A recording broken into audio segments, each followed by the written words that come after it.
Gente, então vamos lá, né? Estamos nos encaminhando para hoje é o penúltimo seminário do ano. Eu nunca imaginei que a gente fosse fazer praticamente 100% dos nossos seminários esse ano online, mas que bom que aqui estamos e que vocês estão todos aqui com a gente também. Hoje a gente vai ter o prazer de receber a Poliana aqui, né? A Poliana, ela é bióloga, ela tem mestrado em biologia vegetal e mestrado em propriedade intelectual. Ela é doutora em biotecnologia, com ênfase em bionegócios e marcos legais, e atualmente ela é colaboradora especialista em patentes lá no CDTS, né, no Escritório de Inovação. Então, no seminário de hoje, a Poliana vai trazer algumas das experiências dela no ano passado, que né, ela realizou no ano passado. Então, em fevereiro de 2019, ela tomou a decisão muito difícil de deixar temporariamente o CDTS, né? E foi trabalhar em Delhi como pesquisadora visitante do Ministério de Relações Exteriores indiano. E aí, logo depois, em setembro, ela abraçou mais um desafio e se mudou de Delhi para Genebra, uma mudança que eu imagino deve ter sido uma loucura. Trabalhou como fellow na Organização Mundial de Propriedade Intelectual. Então, assim, felizmente, a Poliana voltou para nós. E hoje ela vai trazer para a gente um pouco dessas experiências ao longo desse ano, que deve ter sido de muito trabalho e também de muito aprendizado. Então, antes de eu passar a palavra para a Poliana, eu só queria lembrar a todos que as perguntas podem ser feitas aqui pelo chat. E se quem conseguir desabilitar o microfone para poder fazer as perguntas também pode, não tem problema nenhum. Mas qualquer coisa pode fazer pelo chat, que eu mesma leio para a Poliana quando ela terminar e a gente poder discutir um pouquinho mais. Então, Poliana, muito obrigada por você ter aceito o nosso convite. É um prazer ter você aqui. A palavra é toda sua. Obrigada. Então, eu vou iniciar a apresentação e agora eu não vejo mais nada sobre a apresentação. Qualquer coisa, você me chama. Pode deixar. Então, boa tarde a todos. Como a Bruna falou, sou Poliana e hoje eu estou aqui para falar um pouquinho dessas experiências, tanto profissionais e um pouquinho pessoais também. No final da apresentação eu deixei uma sessão só de fotos para compartilhar um pouco das minhas experiências e do que eu vivi nesse ano de 2019.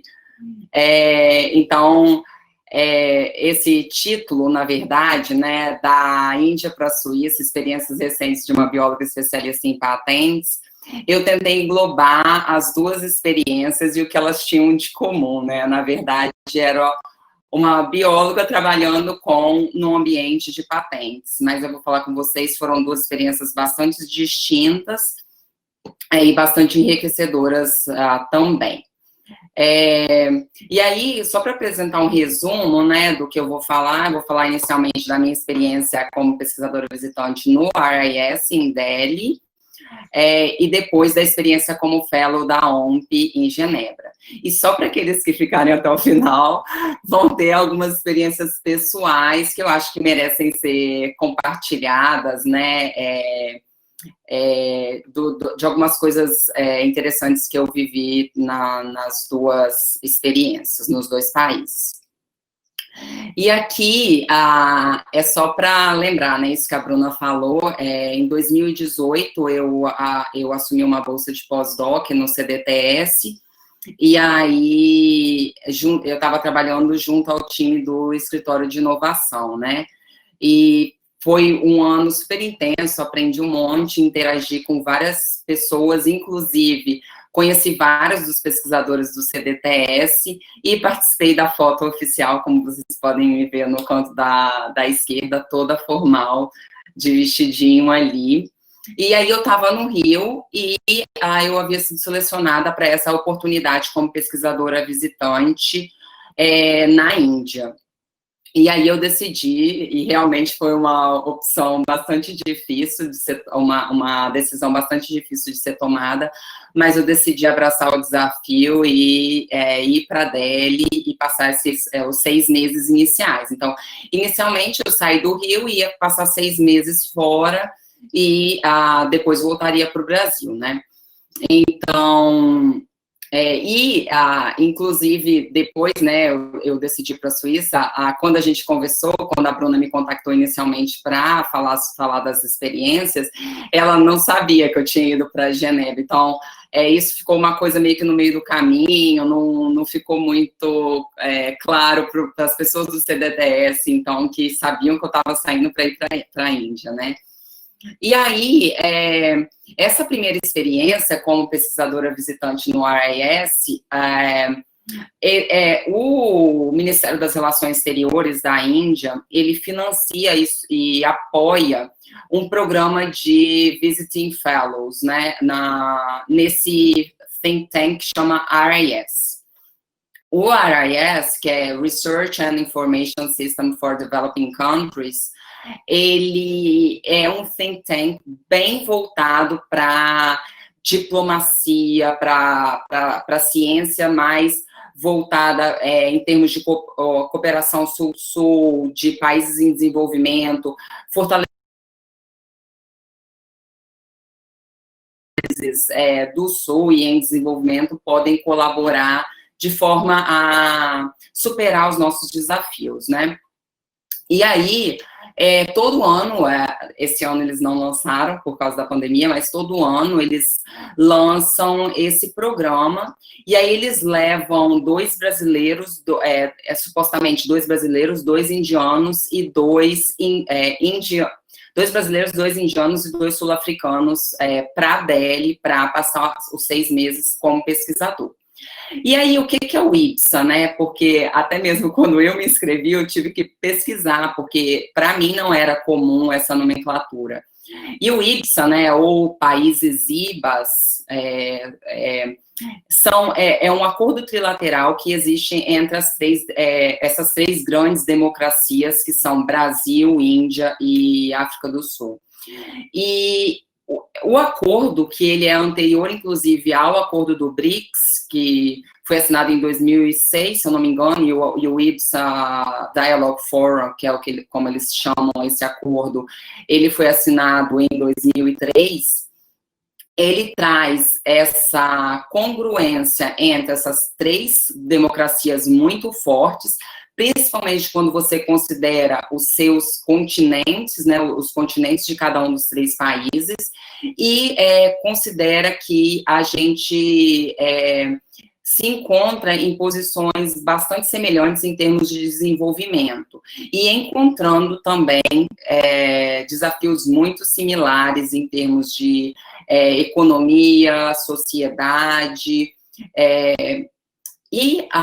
esses 3 países em desenvolvimento, além de todas essas congruências, o IPSA Dialogue Forum, eles ressaltam que essas 3 nações, elas têm uma grande diversidade cultural, étnica e religiosa dentro de um mesmo país, de uma mesma democracia, e o que torna a gente ainda mais próximos uns dos outros. Então, esse programa, ele era financiado pelo Ministério das Relações Exteriores da Índia, por meio do RIS, e aí, da minha foto formal no gramado do CDTS, parto eu com meu Crocs, e chego no aeroporto de Delhi no final de fevereiro de 2019. E aí lá eu fui trabalhar com essa equipe, né, com a Alice, que era uma outra brasileira, o Kamlesh, a Karin e a Rabia. Os 3, né, eram 2 brasileiras, eu e a Alice, e 2 indianos, e a Karin, a sul-africana. Nós todos trabalhávamos como IPSA Fellows, mas nenhum tinha nenhuma interseção entre os trabalhos, as pesquisas nossas. Então, a única coisa que nós tínhamos em comum ali era que nós éramos pesquisadores visitantes, mas um trabalhava com setor bancário, outro com energias renováveis, outro com direitos humanos, e o meu caso, eu trabalhava. Desde quando eu estava no CDTS em 2018, eu havia me interessado pela questão da proteção da biodiversidade utilizando o sistema de patentes, porque trabalhando em conjunto com a Fabrícia, com a Renata e com o Túlio, na época, num projeto de avaliar a produção dos pesquisadores do CDTS e emitir notas técnicas com relação ao acompanhamento dessa produção e cadastro ou não no CIGEM, eu comecei a desenvolver, junto com a equipe do EI, esse interesse pelo um projeto de pesquisa que tivesse voltado mais por essa interseção com a biodiversidade. Então, desde então, me chamava bastante atenção a questão de como fazer um rastreamento da biodiversidade brasileira pelo sistema de patente, como fazer isso de forma prática. Então, foi o que eu propus como projeto lá no RIS, que eram países do IPSAS, né, unindo força para monitorar, para rastrear casos de biopirataria através dos sistemas de patente.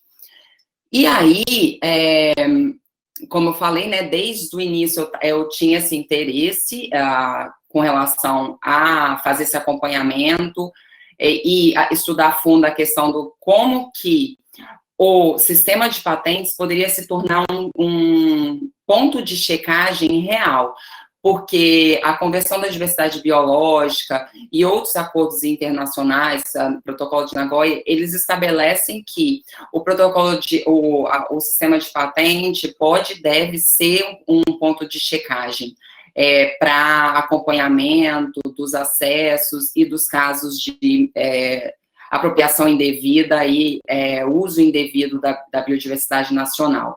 Então, aqui eu queria trazer só alguns casos que exemplificam de forma muito clara a posição que os países IBSA estavam desde o início, né? Então, por exemplo, na Índia tem alguns casos emblemáticos, né? Mas um caso emblemático foi o caso da berinjela BT, que a Monsanto, né, uma gigante de sementes, ela desenvolveu uma variedade geneticamente modificada, utilizando como base uma variedade tradicional, selecionada e desenvolvida ao longo dos anos pelos pequenos agricultores e populações tradicionais da Índia, sem nenhuma autorização prévia, nem das populações tradicionais e nem mesmo das autoridades nacionais referentes à biodiversidade. Um outro caso que aí nos condiz é o caso da estévia, que a estévia é essa planta herbácea que é conhecida como, pelas suas propriedades de substituição ao açúcar. E os povos guaranis, tanto do sul do Brasil quanto do Paraguai, são conhecidos por utilizar essa erva por um tempo, já por um tempo bem longo, para suas preparações, tanto alimentícias quanto para chás e também para questões de doenças, né? E aí, a gente sabe que o uso da estévia como adoçante ganhou uma dimensão que chama muito atenção durante os últimos anos, e aí tendo envolvido aí desde empresas muito grandes, como Coca-Cola, empresas pequenas. Então, as propriedades benéficas da estévia foram exploradas por diversas empresas, sem com que os povos guaranis, que são considerados um dos povos mais pobres e sem estrutura atualmente, tivessem algum tipo de retribuição pelo conhecimento tradicional associado pela utilização desse recurso genético paraguaio e brasileiro. E um caso bastante expressivo e que traz números, que tem estudos com números bastante expressivos, é o caso da rúdia da África do Sul. A rúdia é essa planta com aspecto cactáceo, e existe um povo na parte desértica da África do Sul que usa a rúdia há vários anos. A utilização da rúdia o povo Sam, né, como eles são conhecidos, eles sempre utilizaram a rúdia para fazer como forma de inibidor de apetite e inibidor de sede durante as caminhadas no deserto que eles tinham que fazer. E aí, pesquisadores sul-africanos começaram a pesquisar a rúdia, eles descobriram e isolaram qual eram as substâncias com as propriedades de interesse, e aí, a partir de um processo e um pedido de patente, houve um interesse muito grande, tanto de empresas nacionais quanto multinacionais, para a utilização e produção desse composto. Então, desde esse início desse pedido de patente, que não houve autorização dos povos Sam para fazer o pedido da patente, né, na África do Sul, em nenhum país, desde então, houve-se um gasto de mais de 41 milhões de dólares, tanto em pesquisa e desenvolvimento como licença. E um dado que chama muita atenção é que só a Pfizer, ela pagou 21 milhões de dólares por uma sublicença para fazer pesquisas e desenvolvimento utilizando a substância ativa da rúdia. E essa substância ativa e esse medicamento que a Pfizer estaria pesquisando, ele teria um mercado potencial anual entre 1 bilhão a 8 bilhões de dólares. E o povo Sam não foi em nenhum momento consultado e, com certeza, a retribuição financeira foi longe do justo quando se tem em consideração os ganhos que essas empresas têm em cima desses recursos genéticos nacionais, endógenos, né, e também estão longe do que realmente deveriam ser, né.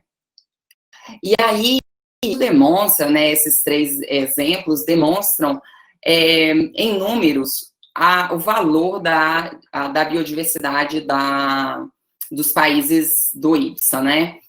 É importante falar que ali eu falei de 3 exemplos que são bastante característicos e mostram o potencial de ganhos financeiros que qualquer empresa tem quando a gente trata de biodiversidade, né? E a gente sabe bastante disso. Mas quando você considera que os 3 países do IPSA, eles são considerados 3 dos mais biodiversos do mundo, sendo que o Brasil é o primeiro em vários dos rankings que existem, que são divulgados. Então, você percebe que existe uma imensidão de produtos que eles vão servir como uma fonte de inspiração para as empresas, principalmente no ramo farmacêutico, de ciências da vida, desenvolvimento de moléculas e produtos que vão ser inspirados nessa riqueza, e não só inspirado nessa riqueza, mas a partir do momento que você tem um conhecimento tradicional associado a esse recurso, esse material biológico, você pula algumas etapas no desenvolvimento de drogas, no desenvolvimento de produtos que sejam de interesse para comercialização e de uso humano no futuro.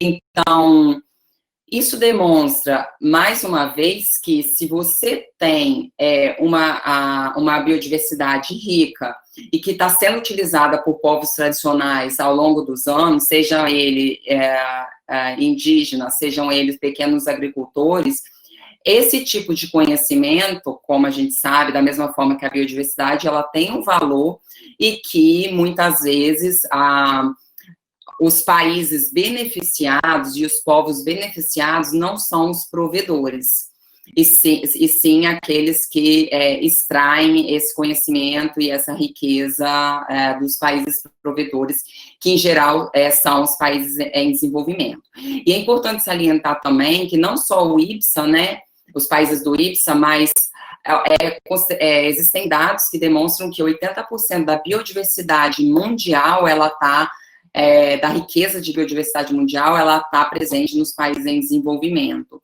Então, esse balanço que ainda não existe é o que a gente tenta propor quando a gente fala desse balanço no sistema de patentes e na rastreabilidade da origem desses recursos genéticos utilizados.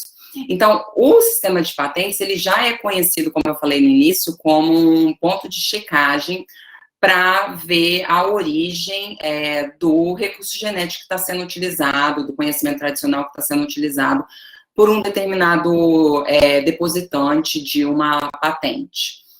Então, esse sistema de checagem, ele já é proposto nesses acordos internacionais, mas eles não são obrigatórios, não são mandatórios. Mas o que acontece? Nos países do IPSA, já existem o que a gente chama de disclosure requirements, que são obrigações de divulgação no sistema, nas patentes. Então, essas obrigações de divulgação, elas são nacionais, são obrigatórias nos países do IPSA e elas já estão em vigência. Só que elas têm formatos bastante diversos entre os 3 países. Mesmo quando a gente trata de países que já têm essas obrigações de divulgação, como o caso dos IPSA, a gente sabe que é uma diversidade muito grande de leis de regulamentação e de formas de implementação. Então, tanto Índia, Brasil, a África do Sul, eles têm leis nacionais. Então, Índia, ela se utiliza de uma lei de acesso e compartilhamento de benefícios, que é como se fosse a nossa lei da biodiversidade aqui, e também da lei de patentes para proteção e para requerer a divulgação da origem quando um depositante deposita uma patente, né, faz o pedido de uma patente. Enquanto no Brasil, esse requisito, ele é estabelecido pela Lei da Biodiversidade, que é a nossa Lei de Acesso e Compartilhamento de Benefícios, de 2015. E na África do Sul, na Lei de Patentes, que prevê esse tipo de requerimento. E é importante ressaltar que desde 2000, quando a gente teve a nossa primeira medida provisória tratando do acesso aos recursos genéticos, o Brasil, Índia e África do Sul, eles já vêm tomando uma liderança, tanto nacionalmente quanto em termos multilaterais e internacionalmente, em buscar-se uma forma de harmonização para a proteção desses recursos genéticos, não só no território nacional, que a gente sabe que tem suas falhas, mas que existe a busca por essa padronização e se requer perante a lei. Mas a gente sabe que quando a gente fala em termos internacionais e multilaterais, a situação é bastante mais complicada, porque existe uma dualidade muito grande entre os países provedores e aqueles que acessam, aqueles que recebem os recursos genéticos. E aí, quando a gente trata da facilidade da apropriação de recursos genéticos, então qualquer um pode vir, quando se viajava livremente, vir no Brasil eles podem vir, né, mas ir para qualquer país e acessar ali, trazer na mala algum recurso genético brasileiro, você percebe que é muito frágil, se não houver uma proatividade e uma vontade entre os Estados-membros de organizações internacionais e multilaterais. Então, só para citar e para demonstrar que realmente a discussão é bastante complexa, desde há mais de 20 anos discute-se a questão do estabelecimento de regras mandatórias entre os países membros, tanto da Organização Mundial das Nações Unidas, quanto na OMC, na Organização Mundial do Comércio.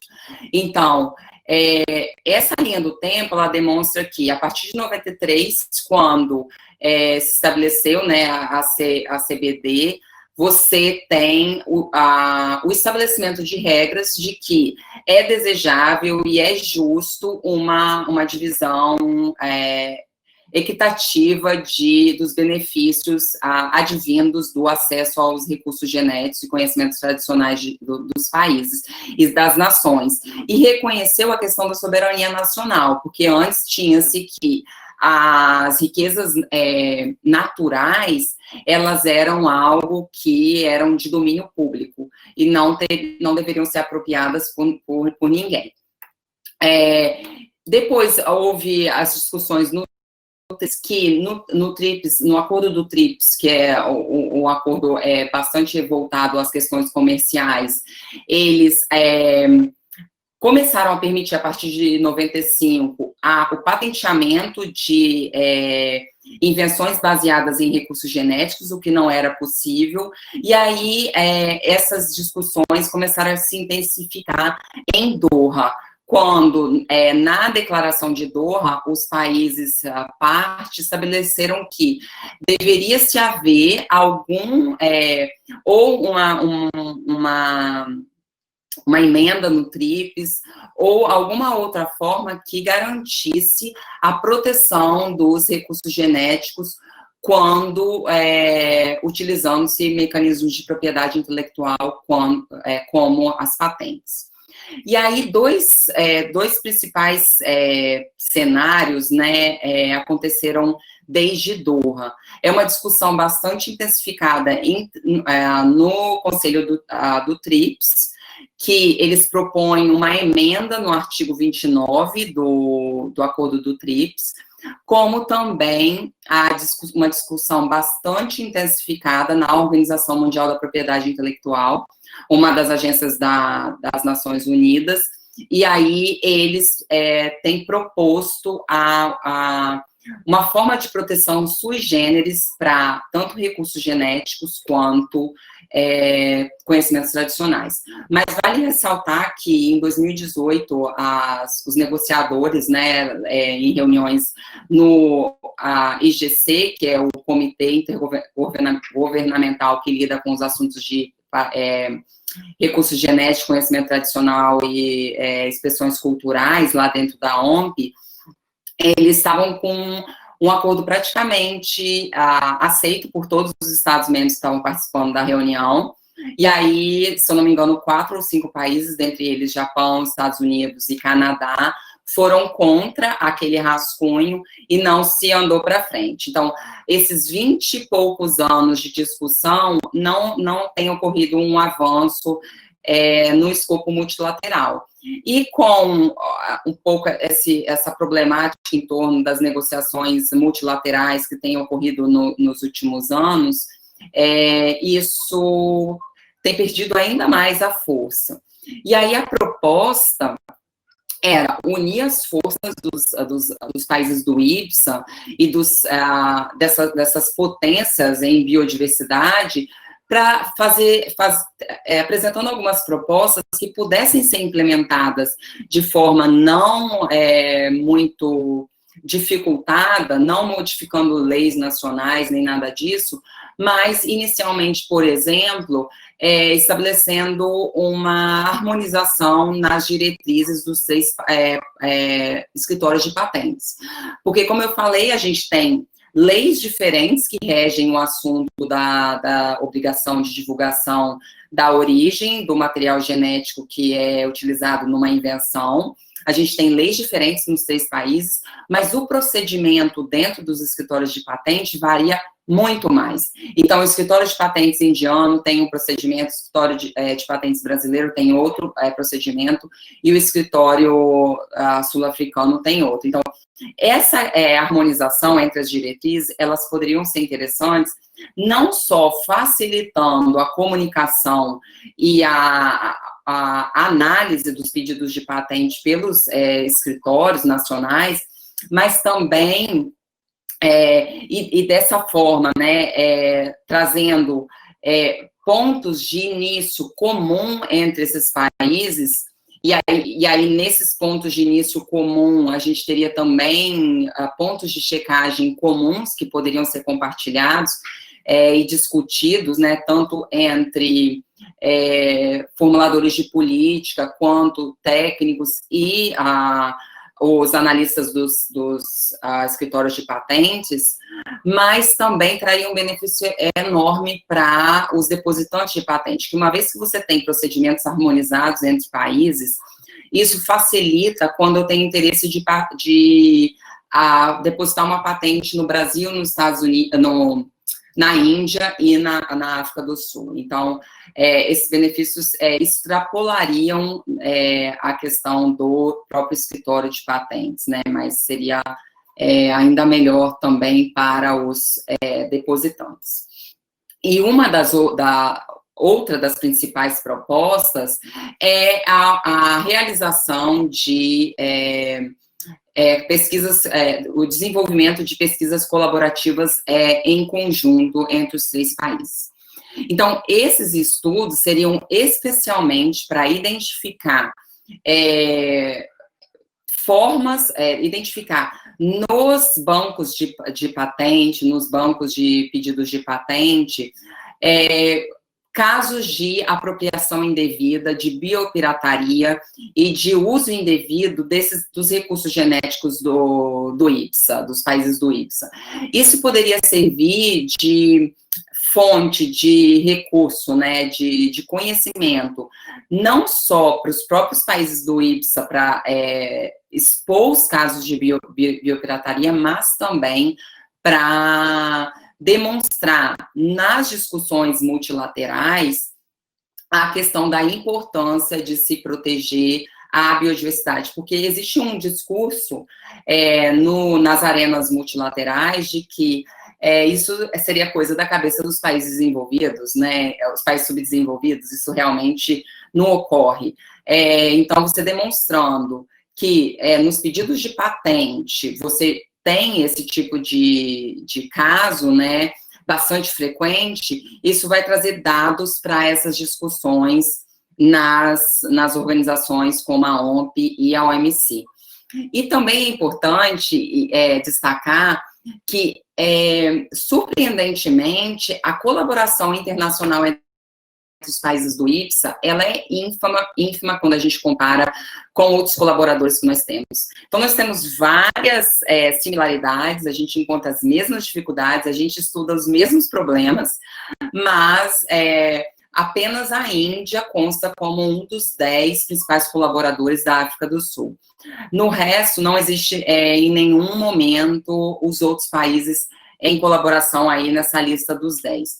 Então, esse tipo de desenvolvimento de pesquisas colaborativas poderia também fortalecer esse padrão de pesquisa em biotecnologia entre os países.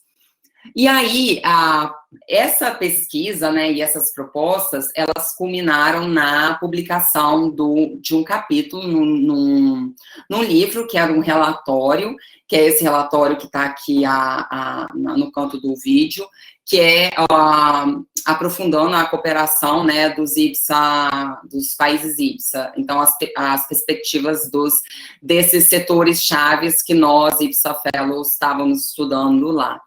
Então, o meu capítulo, se eu não me engano, o livro já está disponível online, mas eu também tenho qualquer coisa, se alguém quiser ter uma visão um pouco mais aprofundada do que eu falei aqui, de forma bem resumida, eu posso passar o PDF, ele é gratuito também, a partir do momento que o RIS disponibilizar, e ele, na verdade, esse relatório, ele foi lançado dia 10 de novembro, agora, 2 semanas atrás, e na época estavam presentes os IPSA Fellows, a equipe do RIS e algumas autoridades de embaixadores e pessoas que estavam relacionadas com o programa também.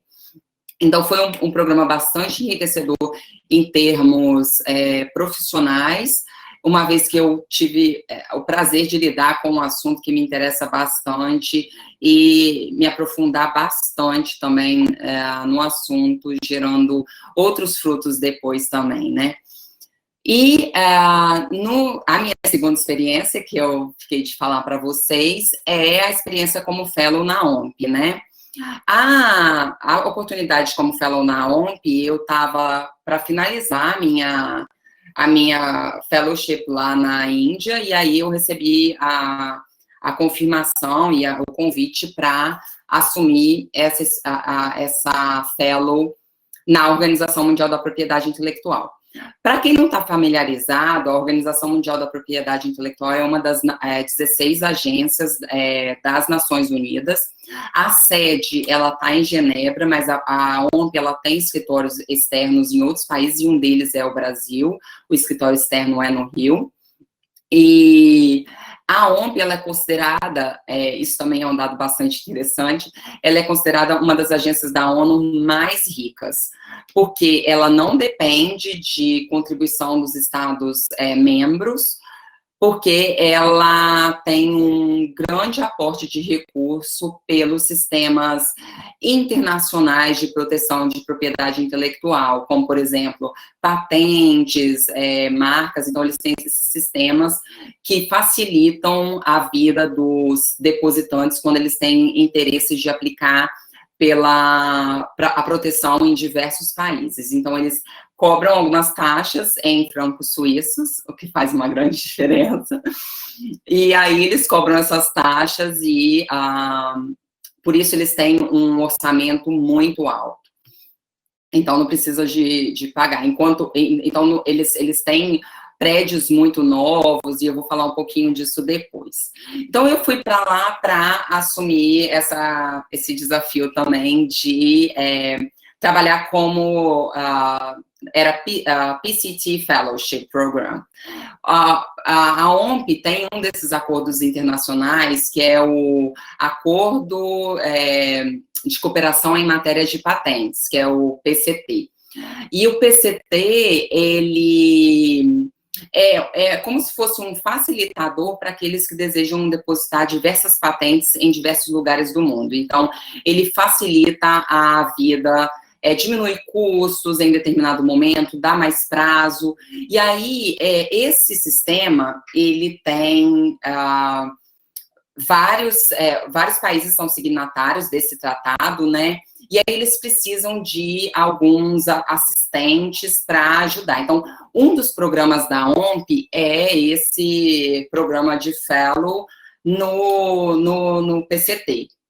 E aí eles contratam assistentes de terminologistas, tradutores e também especialistas técnicos. E uma modalidade nova que é a questão de tecnologistas de tradução, mais voltados para a inteligência artificial e tudo. Então, todo ano eles abrem essa chamada, e aí eles selecionam algumas pessoas.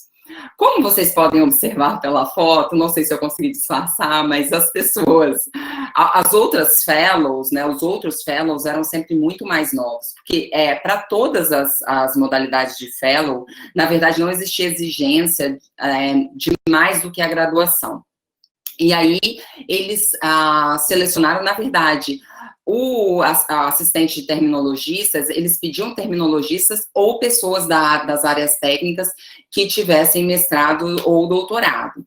E na época eu me inscrevi tanto para assistente de terminologista, que era o que eu me enquadrava, quanto para especialistas técnicos. Mas, na verdade, quem me selecionou foi a unidade de terminologia, que ela estava ligada aqui nesse escopo, mas no organograma da OMP, ela está ligada ao setor de patentes e tecnologia. E aí chega na divisão de tradução do PCT, por isso que, inclusive, a divisão de tradução do PCT tem esses diversos fellows, porque cada um vai lidar com a sua língua materna. Então, na unidade de terminologia e na tradução, a gente acaba que lidava com as nossas línguas maternas praticamente o tempo inteiro. E aí, lá, eu fui trabalhar com essa terminologia, né? Era uma base de dados, que era o IPOPER, e essa base de dados, ela é um portal de terminologia, que eles falavam.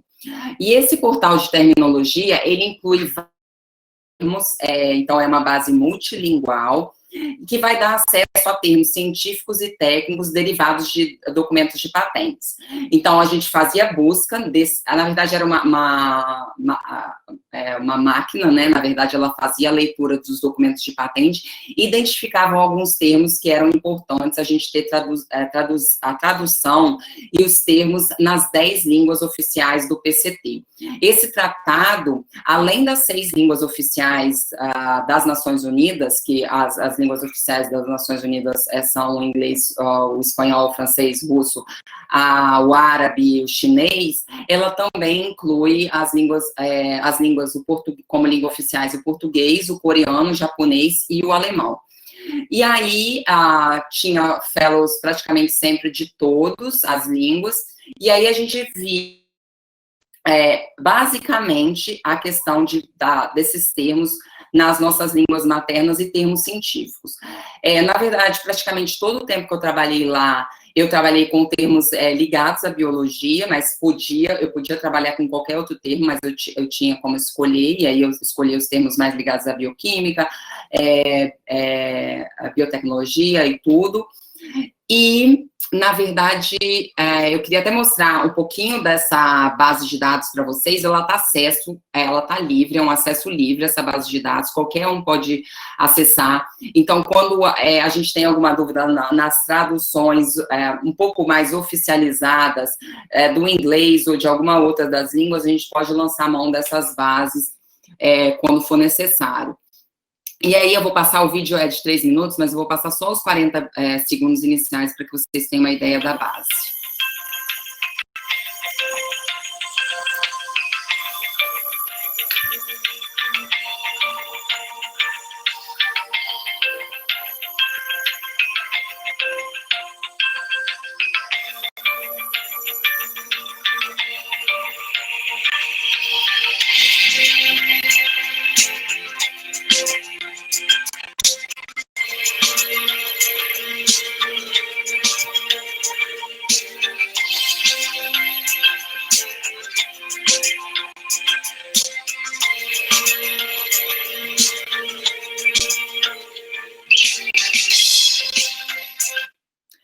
E aí eu parei ali, porque ali depois já vai mais para as buscas, como fazer. Esse vídeo também está disponível online, e quando vocês tiverem a oportunidade e interesse, vocês podem buscar lá, e qualquer dúvida também estou à disposição.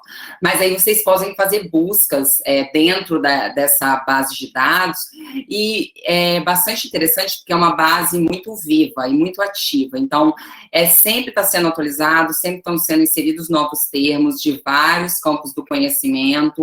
Então, a gente tem as classificações internacionais de patente, eles têm uma classificação própria lá dentro da unidade de terminologia para inserir esses termos, mas aí em junho desse ano, por exemplo, eles já estavam com mais de 190 mil termos científicos e tecnológicos que haviam sido extraídos de documentos de patente e com correspondentes em várias línguas.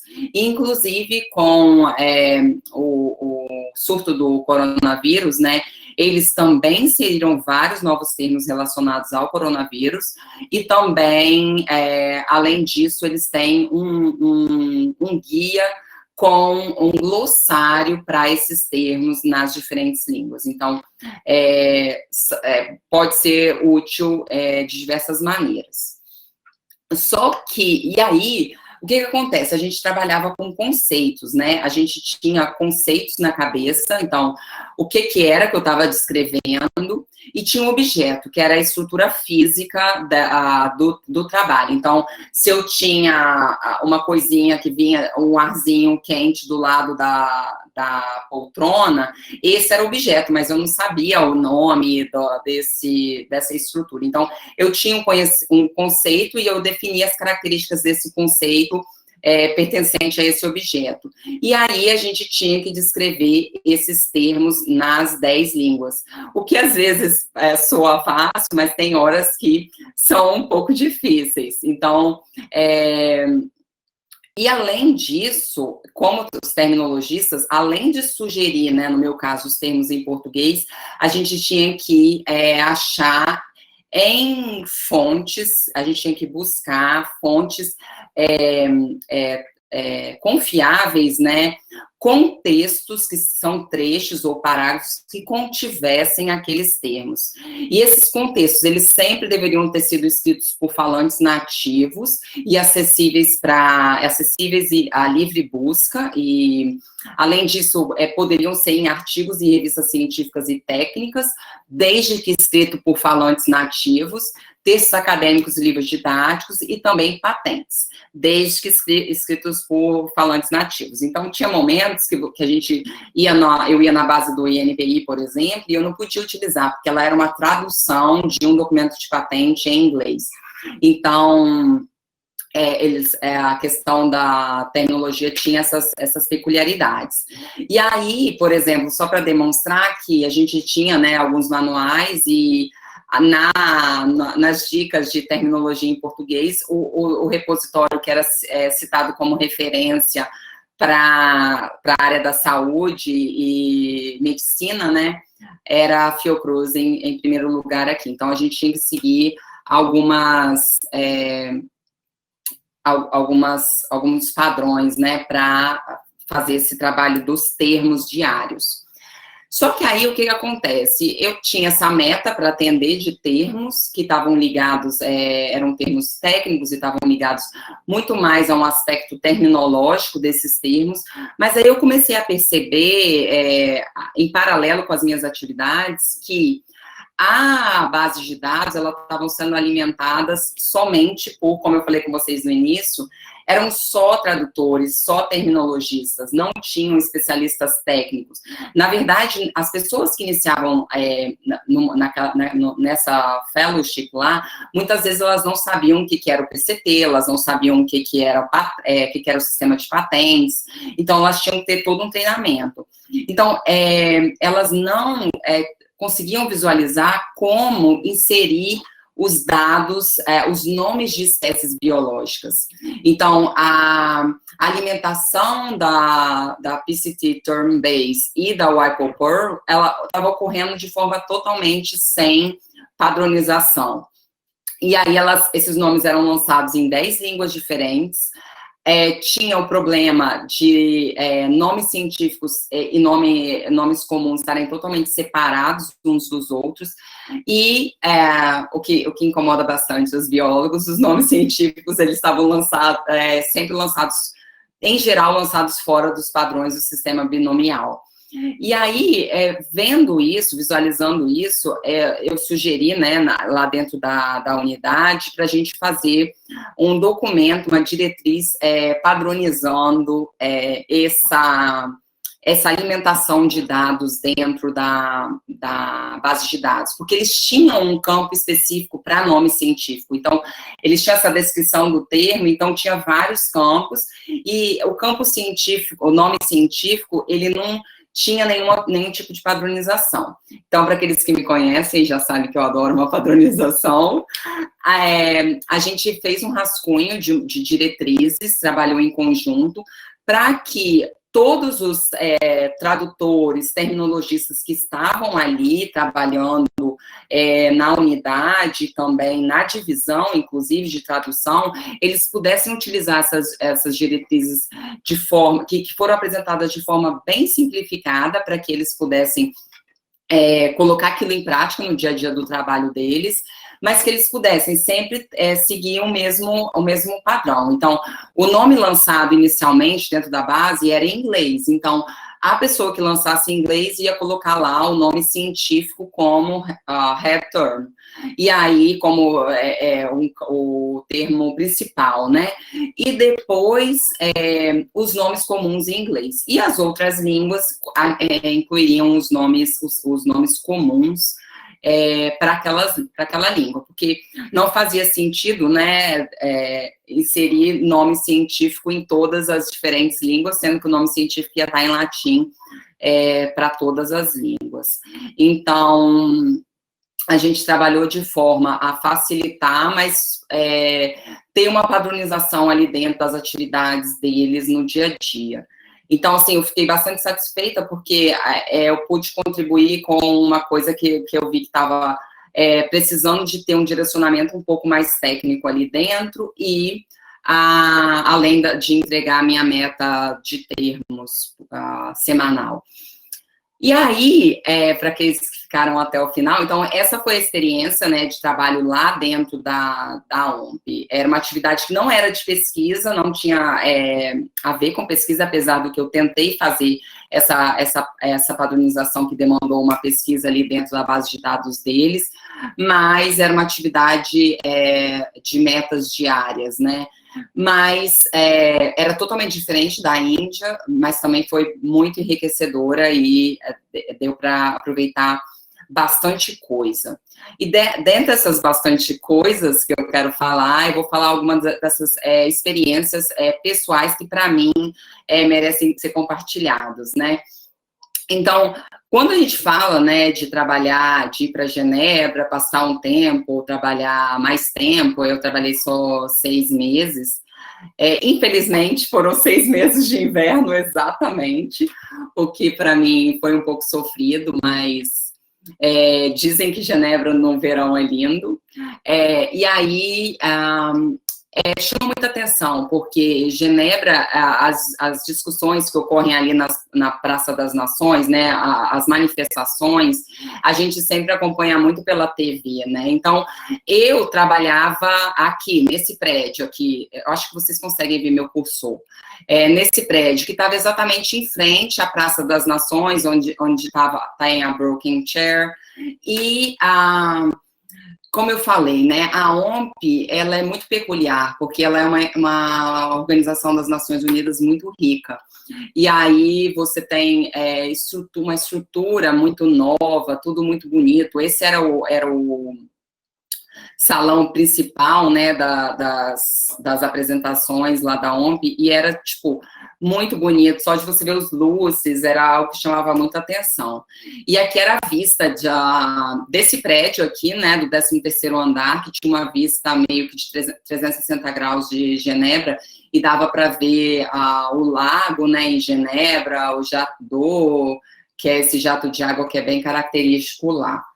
E além dessas experiências, né, em termos de trabalhar ali na frente, né, da sede das Nações Unidas e tudo, a questão do acesso aos eventos e as coisas que aconteciam ali. A OMP tinha vários eventos, então a OMP abriga também a organização, a União Internacional para a Proteção das Variedades Vegetais, que é o POV, então às vezes tinham seminários lá, e aí eu tentava participar sempre que possível. Então, tinha muitos eventos, assim, além de eventos não essencialmente profissionais, né? Então, às vezes tinha apresentações de teatro lá no auditório da OMP, ou tinha no lobby da OMP algumas recepções de embaixadas, porque o lobby é muito grande, então muitas vezes tinham, e aí eles convidavam o time, né, para participar. E além de eventos que tinham muito a ver comigo, que eu pude participar, por exemplo, esse evento das tecnologias de ponta, né, no setor de saúde, que era um acordo que já existia, que eu havia feito um curso da OMP, Organização Mundial do Comércio e da Organização Mundial da Saúde. Então, aqui estavam os 3 diretores gerais, nessa época o Tedros, há um ano atrás, estava até com cabelos menos brancos, antes da pandemia. Então, esse acesso, para mim, foi muito especial, de poder participar desse tipo de coisa. E, além de adquirir o conhecimento, né, estando ali. Além disso, aí uma coisa mais pessoal, Genebra, né, é muito central, então você estava ali, muitas pessoas, colegas de trabalho, colegas em outros cursos, iam para ali e a gente se encontrava, colegas brasileiros que iam para perto, a gente se encontrava, ou eu ia encontrar esses colegas e tudo, e às vezes a gente recebia visitas muito especiais em Genebra também. Para quem não sabe, essa é a Renata, ela foi em Genebra eu acho que foi no final de outubro, ou início de novembro, e é uma querida colega que trabalha comigo, com a gente agora, a gente sempre trabalhou, né, no EI com a gente, e ela foi lá em Genebra para uma reunião e a gente se encontrou. A gente não estava no ambiente profissional, como vocês podem ver, mas a gente conseguiu se encontrar. E também a questão, né, a Suíça é muito bonita, é muito diferente da gente, apesar de estar no inverno, assim, tem coisas que chamavam bastante atenção. E aí, perto de Genebra, tinha Lausanne, e eu coloquei aqui, eu fiz propositalmente, coloquei o contador oficial dos dias faltantes para as Olimpíadas de Tóquio, que, na verdade, eles já devem ter resetado isso para um pouco mais de tempo. Mas é bem bonito, né? E também, de Genebra, você tem acesso a várias outras cidades de forma muito mais fácil, e outros países, na verdade, do que aqui. É bem central, Genebra, quando a gente fala até mesmo da Europa, e os voos, quando eu comparava os outros lugares, assim, eram bem mais econômicos. Então, eu aproveitava os fins de semana para tentar aproveitar ao máximo os 6 meses que eu estava lá. E não só viajando, mas também comendo. Todos que me conhecem também sabem que eu tenho esse lado bastante acentuado na minha vida. E aí, as experiências agora também mais pessoais na questão da Índia, né? A Índia, ela, como eu disse, né, no RIS a gente tinha a oportunidade de interagir num ambiente muito diplomático. Não era só o ambiente acadêmico que eu estava acostumada. Então, era sempre muito embaixador, indo para os seminários, a gente apresentando as coisas, a gente participando de eventos. Então, a gente teve o prazer de, quando estava lá, participar desse IPSA Academic Forum. E aí, lá, durante esse tempo também, a gente se encontrou com os Sherpas, né? E os Sherpas, na verdade, também eu não sabia, porque eu não sou desse ambiente, né? E eu não sabia absolutamente nada disso, mas eram os enviados, assim, os enviados pelos presidentes da República, para tratar de assuntos específicos. Então, eles estavam nessa reunião. E aí a gente apresentou as nossas propostas diretamente para eles, quando lá em Delhi ainda, as propostas que a gente já estava desenhando nos nossos capítulos. E aí a gente participava de eventos, além de participar de eventos, apresentava. Então, eles têm uns programas também de curta duração, de 2 semanas, que eles chamam iTech. E aí, esse mesmo eu estava apresentando um pouco das visões num curso de comércio e sustentabilidade. Eles têm cursos de diplomacia em ciência, esse tipo de coisa, que é bastante interessante. Então, é um ambiente bastante vivo, o RIS. E, além de tudo, também, sempre que possível, eu estava aproveitando para viajar. A Índia, ela é um país, assim, que chama bastante atenção, porque ela é 2,5 vezes menor do que o Brasil, mas, apesar de ser 2,5 vezes menor do que o Brasil, ela tem 6 vezes a população brasileira. Então, é um país que é muito difícil você não esbarrar nas pessoas o tempo inteiro e as pessoas esbarrarem com você.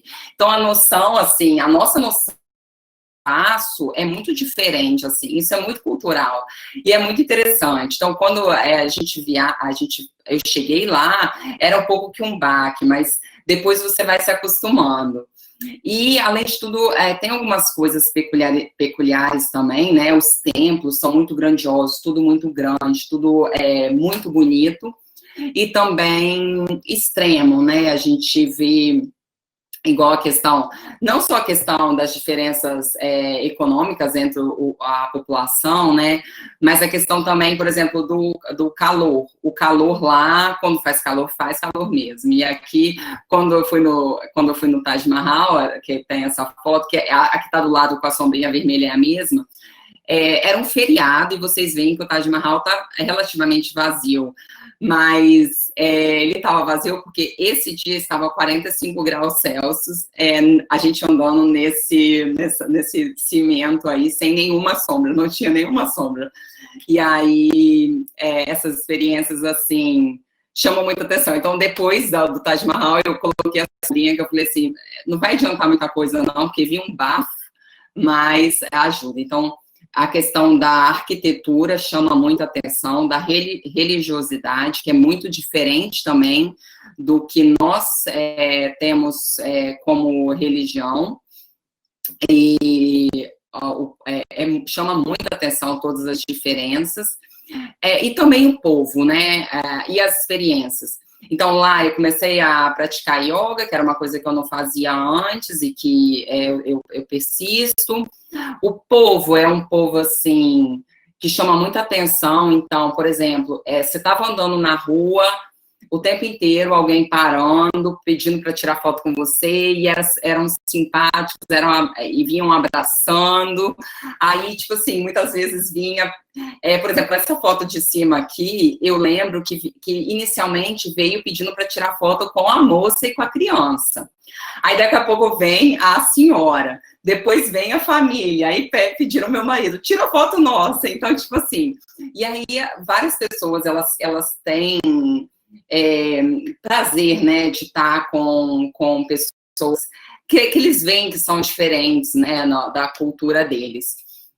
E também as experiências, tipo, quando a gente estava lá, a gente participou de uma festa muito bonita, que é o Holi, que é o Festival das Cores, e é um feriado nacional, e que as famílias geralmente se unem e brincam de jogar tinta uns nos outros. Existem Holi de rua também, mas eu tive a sorte de ir para uma família. Então, nas fotos, a gente está em poucas pessoas, mas teve momentos de terem 40, 50 pessoas tomando água, tinta, brincando, dançando. Então, é uma experiência muito legal, assim, que eu também vivi lá. E algumas outras experiências também que a Índia me proporcionou. Algumas pessoas sabem que eu iniciei minha carreira internacional como atriz. Então, lá teve uma participação em um filme de Bollywood, e aí eu aproveitei e falei assim, não, é uma experiência de vida, vamos que vamos. E aproveitei também para conhecer alguns outros lugares que eu tinha vontade. Então, eu viajei um fim de semana para o Nepal, para conhecer algumas coisas lá, que também me chamou muita atenção. E aqui era um voo que eu fiz para visualizar o Everest. Então, aqui era o Everest da cabine do avião.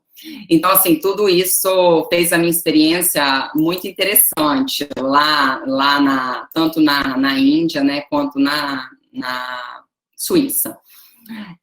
Então, como vocês podem perceber, foi um ano muito intenso. Eu nem falei, mas quando terminou a minha fellowship lá na Índia, eu saí de Delhi, início de setembro, e aí eu fiquei 11 dias no Brasil, depois de 6 meses longe da família, do marido, dos meus pais. Meu marido me visitou, né, algumas vezes, mas eu não estava aqui com ele. E aí, depois desses 6 meses, eu fiquei 11 dias, depois fui de novo para a Suíça. Então, esse ano foi muito intenso, muitas coisas vividas, mas, assim, para mim, eu não tenho dúvida que tudo valeu a pena, desde os termos profissionais e pessoais também. E agora eu estou de volta, né, como vocês já sabem, então, dentro dessa parceria do CDTS com o IBMP, eu estou atuando novamente na equipe do EI. A gente já está com algumas produções que estão sendo publicadas e em andamento com outras. E eu queria agradecer muito a atenção de vocês por estarem aqui, estar ouvindo um pouquinho das minhas histórias.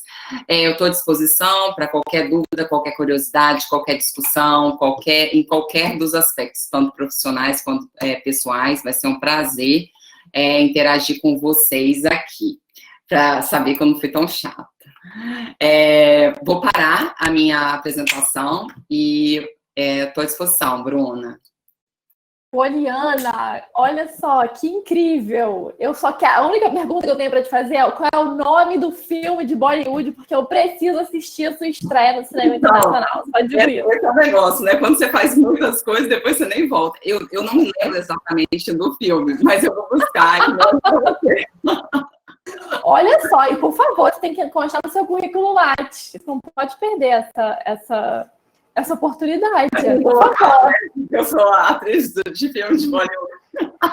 Ai, mas olha, muito legal. Eu que te agradeço assim, por você estar compartilhando com a gente todas essas coisas que você viveu nesse ano. O Paulo tem aqui uma pergunta para você, mas eu vou começar, senão depois eu não consigo fazer as minhas perguntas, porque todo mundo começa a interagir super, então eu vou vou quebrar o gelo aqui.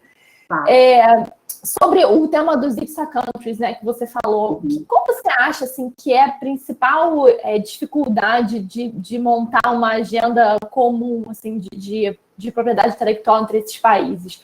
Porque eu fico imaginando que para conseguir montar para conseguir ter uma agenda flexível, né, comum entre esses países, muita política pública deve ser influenciada, né? Então, assim, quais são os principais desafios que você acha assim para isso? Na verdade, Bruna, a questão dos 3 países, é engraçado que nós temos essas diferenças, né, nos procedimentais, mas que eu comecei a falar, mas eu até não destaquei essa parte.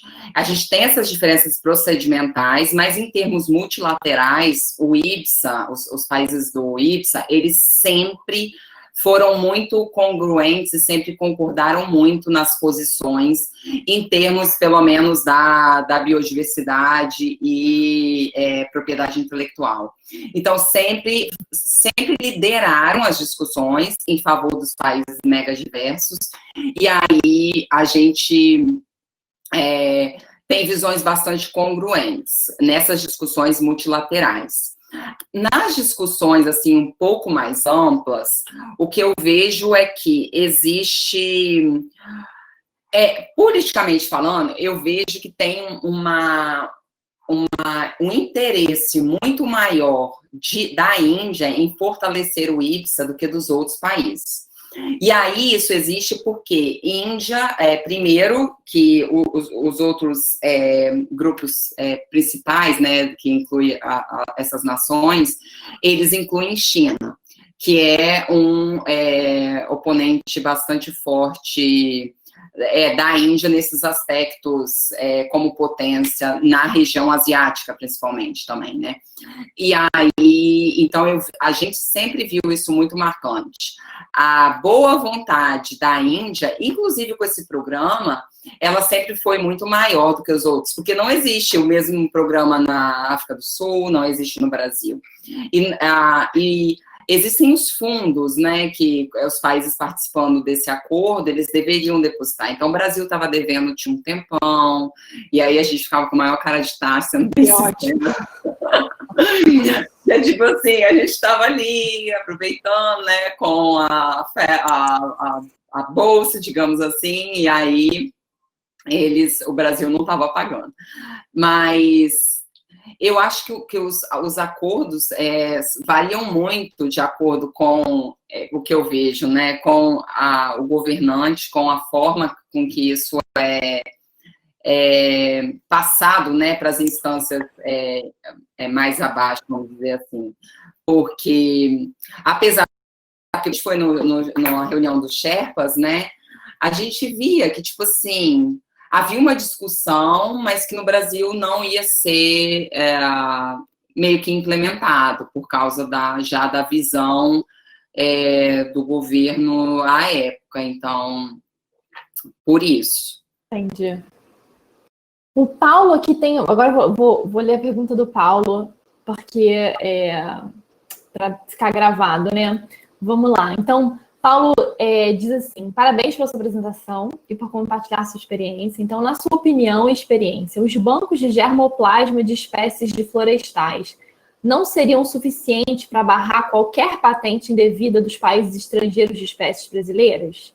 Na sua opinião, o que falta para o Brasil melhorar e fortalecer seu sistema de patentes e, consequentemente, evitar a apropriação indevida das nossas espécies nativas? E aí, como exemplo, ele usa, dizendo que empresas japonesas que patenteiam o açaí e o cupuaçu, por exemplo. Na verdade, primeiro, né, a questão dos bancos de germoplasma, se eles seriam o suficiente para barrar qualquer patente.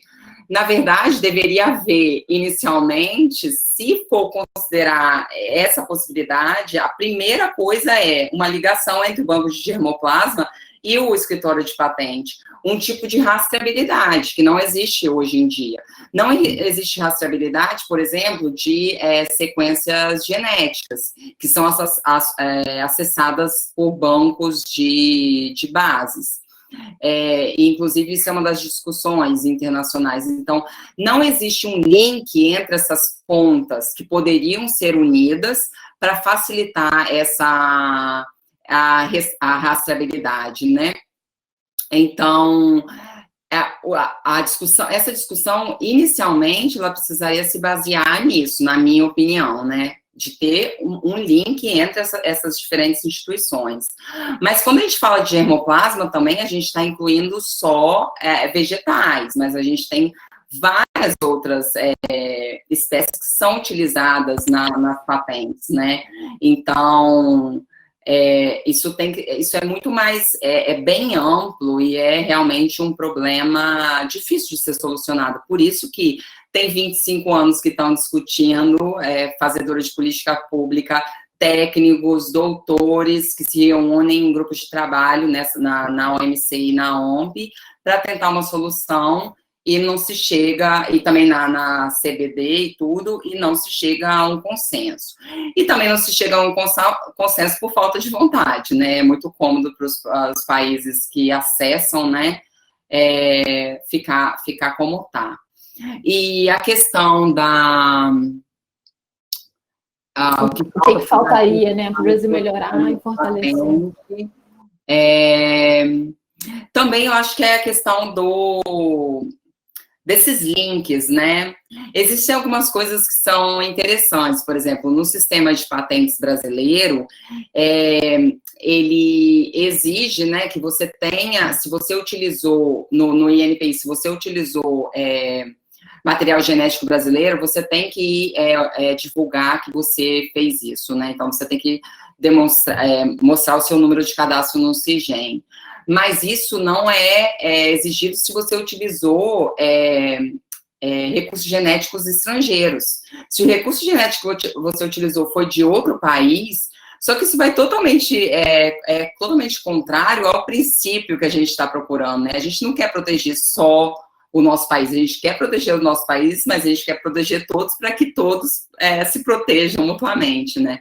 Então, falta esse tipo de link, na minha opinião, mas também falta a questão dos links e a rastreabilidade. Eu acho que a rastreabilidade é um ponto muito crucial para que, com o novo CIGEM, né, com o CIGEM, da forma que está andando, me parece que isso já está ocorrendo de uma forma muito mais efetiva e praticamente os problemas estão sendo bastante solucionados de maneira bastante efetiva.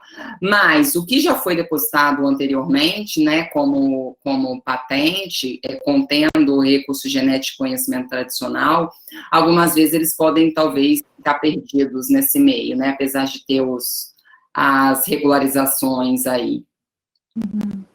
Legal. A Fabrícia agradece por você compartilhar suas experiências incríveis. E ela diz que o sistema PRO tem pouca visibilidade ainda. Se existe alguma estratégia da OMP para melhorar essa visibilidade? Na verdade, eles têm uma divulgação, porque a gente, isso é engraçado, né? Porque a gente, como a gente tem mais esse lado um pouco mais cientista, a gente não tem acesso a essas coisas de terminologia, de tradução e de origem de nomes, de linguística, muitas vezes, pelo menos eu não tinha muito. E aí, quando eu cheguei também, eu falava assim, gente, mas eu não tinha muito... Mas eles têm feito essas ações, assim, muitas vezes eles fazem o que eu vejo de mais, que ocorre mais, nos mail-list da OMP, às vezes tem notícias de quando a base de dados ela é renovada. No YouTube tem alguns vídeos que eles postam também sobre a base de dados. Com o lançamento desse glossário que foi feito também pela equipe da unidade, eles divulgam um pouco mais amplamente isso. Então, assim, eu vejo que eles usam esse tipo de ferramenta, mas isso não é tão falado, porque é nova também. Porque, por exemplo, quando eu comecei a fazer os cursos de propriedade intelectual oferecidos pela OMP há um bom tempo atrás, não se falava disso, porque não existia o IPOPR. Mas eu acho que agora eles já falam dessas ferramentas novas E é interessante porque eles têm várias ferramentas que podem ser utilizadas. Então, eles fazem relações entre conceitos. Então, qual conceito é mais abrangente do que o outro? E aí, em diversas áreas técnicas. Então, o que eu conheço das ações da OMP seriam essas, mais de divulgar por meio das redes sociais também, tem muita coisa no LinkedIn, que eles publicam, no Facebook, no Twitter, eles publicam bastante coisa também. Muito legal, eu não conhecia também, achei super interessante essa proposta, assim, e queria saber como é que foi a aceitação deles, assim, quando você decidiu implementar propor uma nova categorização, que falou em padronização, Poliana também adora uma padronização, comida também gosto bastante, a gente deve ter nascido no mesmo dia ou ser do mesmo signo e não sabe. Mas eu queria saber como é que foi assim, se eles aceitaram bem, como é que foi essa... eu já estava, sei lá, eu estava trabalhando, tinha uns 2 meses, 1 mês ou 2 meses, sei lá, e eu comecei a ver aqueles nomes científicos, aí eu falava assim, meu Deus do céu, o que está acontecendo aqui? Por que não tem padronização nenhuma? Por que as pessoas estão inserindo tudo doido? E eles têm esse problema não é só com nomes científicos, né? Eles tinham esse problema com substâncias químicas que apareciam cada vez de um nome, só que eu falei assim, vamos por partes. E aí eu consegui, diante do tempo lá, né? Eu consegui propor isso. E aí eu cheguei e falei, olha, eu visualizei isso, eu sei que vocês estão sempre trabalhando com a equipe bastante revoltada para a parte de tradução e terminologia, mas se vocês quiserem, eu falei assim, se vocês quiserem, eu me disponho a trabalhar numa diretriz para que vocês possam implementar algum tipo de padronização, porque eles também são de muita padronização, assim, eles têm que seguir, esse povo de terminologia, uma padronização incrível, que eu ficava assim, meu Deus, tinha coisas que me agradavam. Mas essa parte dos nomes, de nomes biológicos, né, me chamava atenção, mas porque quem sempre coloca isso, e aí eu falei, porque eu vejo que quem insere esses termos, ele geralmente não tem o conhecimento técnico necessário para fazer um tipo de padronização desse. E eu tinha sido a primeira ou a segunda pessoa técnica que eles haviam aceitado nessa fellowship. E aí eu falei assim, vou aproveitar, estou aqui fazer uma coisa que eu acho que é de interesse deles e que eles podem também ter o benefício. Então, agora essa diretriz já está lá para toda a divisão. E, na verdade, eles aceitaram bem, assim. Eu falei com jeitinho também. Legal, não, muito, muito legal. O Paulo complementa aquela pergunta que ele te fez, perguntando o seguinte, por que não utilizam apenas o CISGEN como banco de dados de material genético?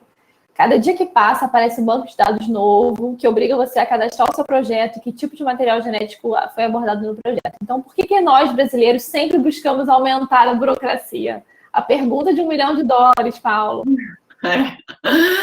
Mas depois que você passa depois que você passa pela Índia, você vê que nós não somos os únicos burocráticos. E nem só a Índia, né? tem coisa que eu falava assim, essa coisa de país, né? Cada um tem suas coisas. A Suíça também é muito burocrática. Algumas vezes eu chamava muita atenção. Mas a burocracia, ela ocorre em todos os níveis, né? Mas a questão de banco de dados de material genético, eu acho que não é muito bem a função do CIGEM, né? Os bancos de dados de material genético, eles existem de diversas formas. Às vezes você tem banco de dados de amostras físicas, às vezes você tem bancos de dados de amostras digitais, né, de sequências. Então, a função do CIGEM é mais fazer esse cadastro para as ações de acesso à nossa biodiversidade, né? E aí, existem, sim, vários outros sistemas que exigem que os pesquisadores façam outros tipos de cadastros, né, e requeiram outros registros. Mas aí, realmente, esse tipo de coisa até eu não tenho tanta experiência, que é bem prática, talvez até a Fabi, que está aqui, saiba, mas já existe uma comunicação, uma tentativa, pelo menos, de comunicação, pelo menos, do CIGEM com alguns dos sistemas de cadastro, tipo como o Cisbio, mais para coleta, esse tipo de coisa. Então, tem se avançado, ao meu ver. Que bom.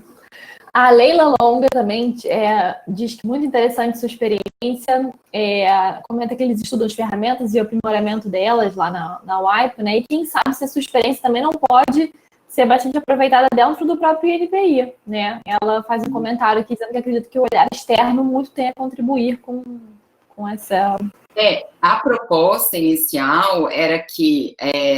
na verdade, no meu artigo eu descrevo um pouco mais isso, que houvesse a formação de grupos de trabalho, incluindo especialistas técnicos, analistas do INPI, dos outros escritórios de patente, para trabalhar e tentar harmonizar algumas diretrizes que fossem gerais e que não gerassem muitos problemas políticos, né? Porque, por exemplo, mudar uma lei gera muito problema político. Então, a proposta era essa.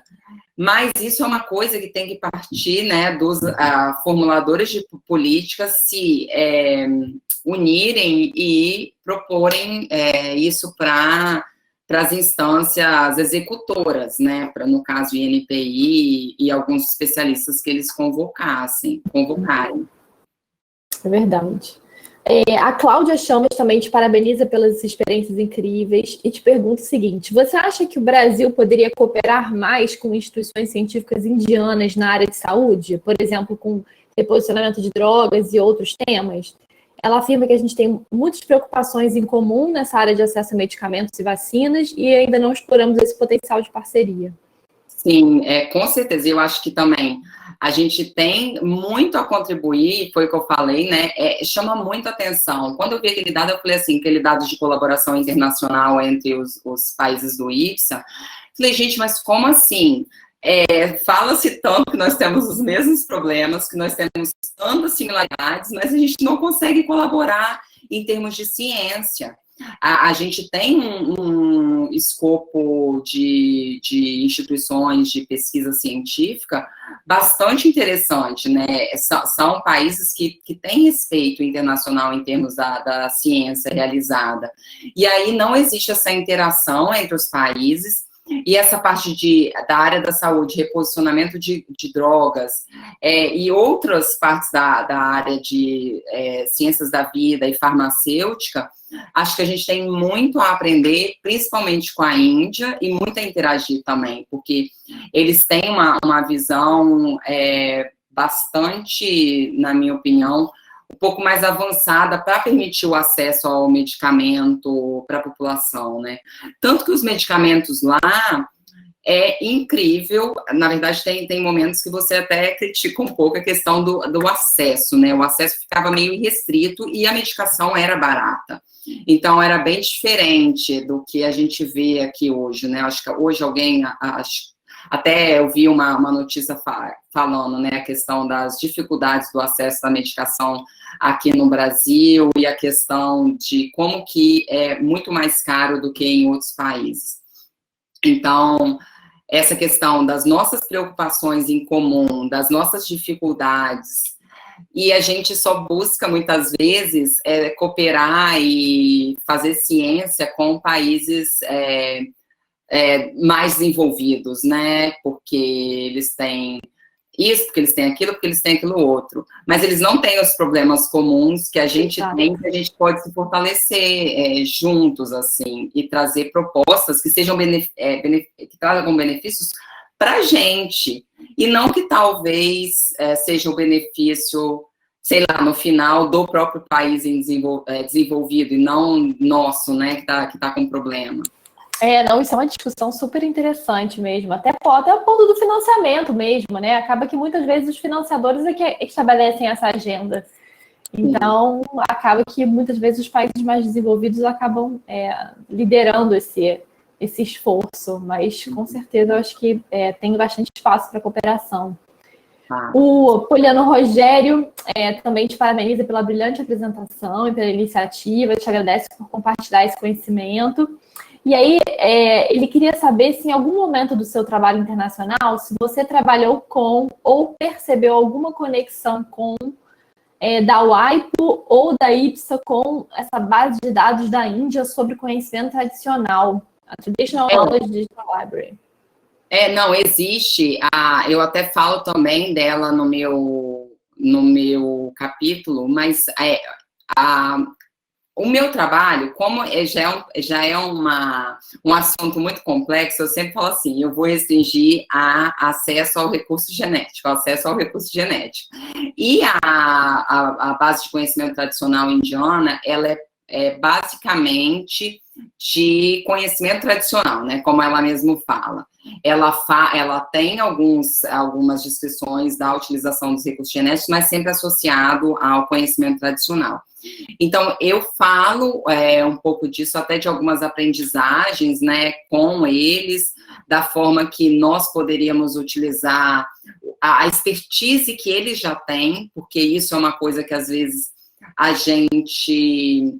E é muito grande, eu não sei exatamente os números deles, mas é uma base de dados muito grande, que eles têm digitalizado, ensinamentos em sânscrito, em várias línguas antigas e atuais da Índia. Então, eles fazem essas digitalizações e fazem também algumas traduções para o acesso um pouco mais amplo, né? Então, a partir do momento que você tem uma estrutura como essa, já funcionando há vários anos, e é respeitada lá dentro do país, eu acho que a gente tem muito que aprender com eles, né? Com o que eles já desenvolveram até o momento, e não tentar partir do zero se a gente for estabelecer alguma coisa do tipo para a gente. E na OMP também, eu não participava muito dessas discussões lá na OMP, apesar do que tive algumas interações com a divisão de conhecimentos tradicionais, mas eles sempre discutem, né, nas reuniões do IGC, que é o Comitê Intergovernamental, sempre tem representantes da library deles lá, né? Então, isso é bem marcante, a presença deles e dos conhecimentos que eles já aportaram no assunto. Legal. O Paulo faz um comentário aqui sobre o CIGEM, dizendo que o banco de dados de germoplasma e outros de bioinformática são necessários e complementares. Então, que quando ele falou do CIGEM, ele estava falando de utilizar apenas o CIGEM para cadastrar o seu projeto e o tipo de material genético a ser utilizado. Além do CIGEM, há outros sistemas obrigatórios para cadastro, como o CISBio, que ele não tem certeza se ele foi claro nessa argumentação. Não, isso daí o que ele falou, é exatamente o que eu estava falando, né? Na verdade, é o que todo mundo quer, né, Paulo? É o que todo mundo que está aqui discute, né, e quer, que é esse sistema unificado. É porque esses sistemas, eles são, às vezes, para finalidades diferentes, instituídos por leis diferentes, e aí você tem que seguir paralelamente. Mas é isso que eu falei, eu não sei exatamente em que pé tá, mas eu sei que já existe alguns tipos de comunicação entre o pessoal do CIGEM com o CISBio, mas eu já ouvi esse tipo de argumentação mesmo, ter um sistema unificado, sei lá, no CNPq, que você pudesse fazer tudo ao mesmo tempo, né? Mas ainda não estamos lá. Legal, gente. Então, se ninguém tiver mais nenhuma pergunta para a Poliana, além de qual é o filme de Bollywood que ela participou, isso vai ser uma coisa que vai ser assim, uma informação chave para esse seminário, para ser um sucesso. Poliana, eu queria te agradecer muito pela sua boa vontade, pelas suas explicações, por ter compartilhado mesmo. Acho muito legal, porque quando a gente tem uma oportunidade também de viver experiências em outros países, é muito bom quando a gente retorna, poder compartilhar isso, né? E retornar um pouco, né, do que a gente aprendeu para as pessoas que trabalham com a gente. Isso é super importante. Sim, sim. E tentar, não só a questão, né, profissional, mas a gente aprende muito, né, em qualquer experiência da nossa vida. E poder, assim, passar um pouquinho desses aprendizados sempre é muito bom, assim, como pessoa. Então, eu que agradeço pelo convite, agradeço pela atenção de todo mundo que ficou aqui até agora, e espero ter balanceado bem, que eu falei assim, gente, eu vou ficar falando um tempão das fotos e tudo, mas a gente... Não, imagina! Aí eu falei, não, eu acho que é uma oportunidade interessante, né? Super. O ruim realmente é porque você não consegue olhar para os rostos das pessoas sorrindo a cada foto e a cada coisa nova que você mostra, né? Imagina você no calor de 45 graus com uma sombrinha vermelha, fazendo turismo, porque realmente tem que conhecer. Se não for agora, não vai ser mais, né? Então vai. E só para complementar aquela foto, eu não falei no meio do seminário, porque estava demais, mas eu lembro que eu estava com uma blusa cinza, eu estava tão suada, depois no final, eu falei assim, eu não posso mais tirar foto nenhuma de tanto calor. Deve ser uma loucura. Aí você sai do calor da Índia e vai para a geladeira de Janeiro. Imagina, uma loucura. Isso daí tudo é muita diferença. São muitas aventuras no ano só. Muito legal, mas foi ótimo. Então, muito obrigada, Poliana. Pessoal, agradeço a todos que puderam assistir a gente por aqui. Esse é o nosso penúltimo seminário. Então, nosso último seminário do ano, anotem nas agendas, vai ser de 17 de dezembro. E aí, já dando um spoiler sobre o tema, vai ser sobre vacinas de Covid, que é um tema que está pipocando aí. Até 17 de dezembro, muita coisa ainda pode acontecer, né? Mas, então, reservem nas agendas esse dia e a gente vai retornar para o horário das 10 da manhã. Então, tá bom? Poliana, muito obrigada, gente. Tchau, até a próxima. Até.